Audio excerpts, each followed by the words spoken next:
Hello guys, welcome back to my channel. Some special updates about me. If y'all can do some mathy math, you may have figured it out, but I completed my 4 years, which means I got my bachelor's of science from Rutgers. Woo!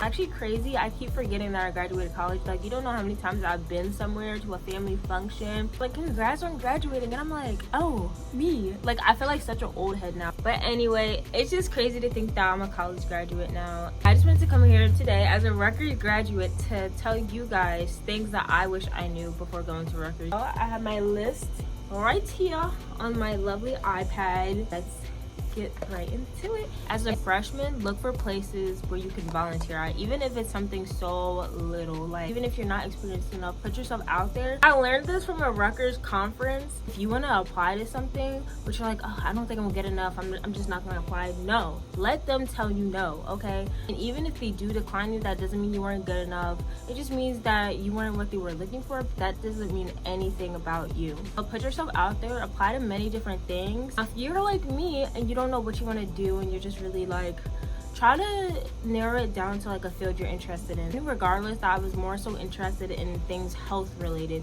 I didn't know if I wanted to work with patients, if I wanted to do research. I didn't know that aspect of it, but I knew like an overall like umbrella that I kind of wanted to fall under. I wish I would have done something so simple, even if it was shadowing a doctor, volunteering at a hospital, working at a hospital. I have so many friends who work at hospitals. Even if that ends up not being the career that you go with, you can still add that to your resume. And even with public health now, like, it still would have related to something in the future. I would have had like a lot more experience under my belt, and I did have the opportunity to do like research at Rutgers. That didn't happen until like my senior year, y'all. I do have that experience under my belt now. I just wish I would have done more of that during like my undergraduate years, like especially like sophomore year, because then when it comes to like senior year, a lot of people who aren't doing grad school have jobs and able to apply to more internships and get more opportunities just because of the experience that they have.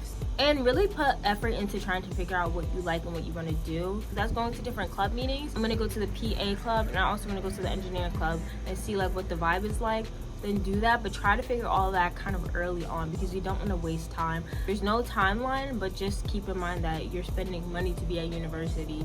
Next one, utilize Rutgers resources, specifically the career closet. If I still have the video, I'll insert it here, but I didn't go to the career closet until I was a senior. It was because I told you guys that I did research and I had my big presentations. I had like 3 presentations I had to do, and I did not have a lot of business casual. I booked an appointment online to go to the career closet before my presentations, and I was able to get so many nice outfits for free. And it's just like Rutgers alumni who donate, and they have so many things. They have ties, bow ties, skirts, blazers, like just so many different things. And people, I feel like it's underutilized. The stuff is free. Instead of spending your own money on something, check that out first, see if there's anything there for you, and if not, then spend your money. But like, it's nice stuff. It's definitely check that out.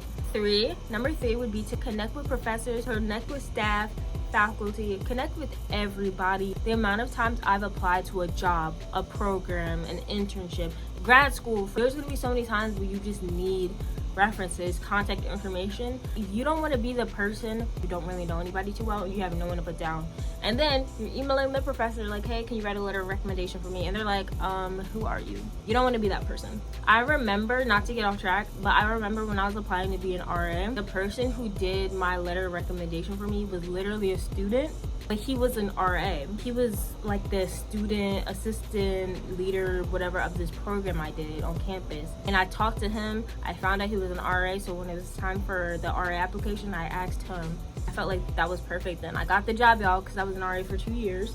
Definitely connect with people on campus. Professors, just go to office hours. Don't know who you are. As big as that school is, over 50,000 something students, people don't go to office hours, y'all.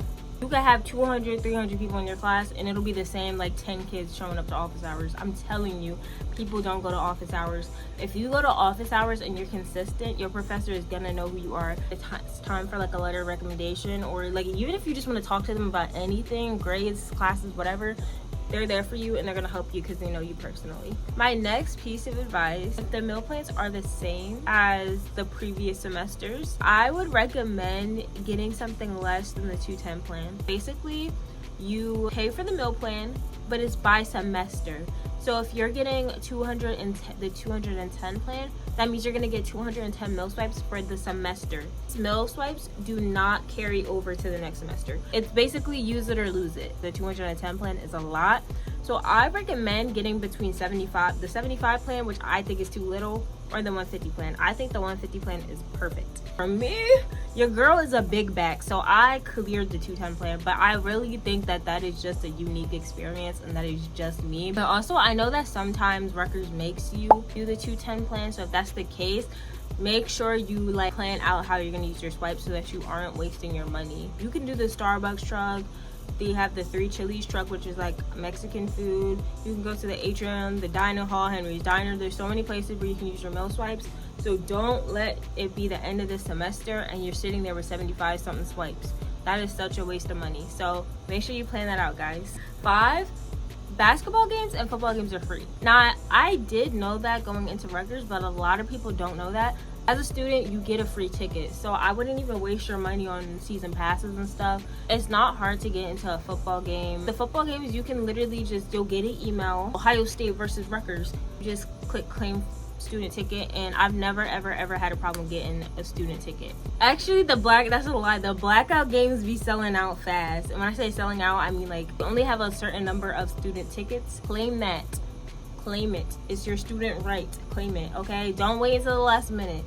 It's free. The basketball games are different. At least this is how it was when I was there. But you literally have to go to Livingston, where the rack is, the Jersey Mike Stadium. You have to go there like an hour or two before the game and wait in line to pick up a ticket from the ticket booth. And once they run out of tickets, the tickets are free. Once they run out, that's it. Unless you have to be at every single basketball game and you don't have time to wait in line, don't buy season passes. Don't even buy the tickets, y'all. Like, it's free. But again, I'm not like a big sports fan, so maybe it is like that deep for people, but for me it's not that deep. Number 6 is to leave early for the buses. I've said this in prior videos, but I don't think people realize how annoying the buses can be. Once you figure out the bus system, actually, I'm gonna link in the description below the bus app that I use, because I don't like using the bus app that Rutgers tells you to use. I use this app and it's been perfect for me. With the buses, I always leave an hour before. So if I have to be somewhere at 5, I'm leaving at 4.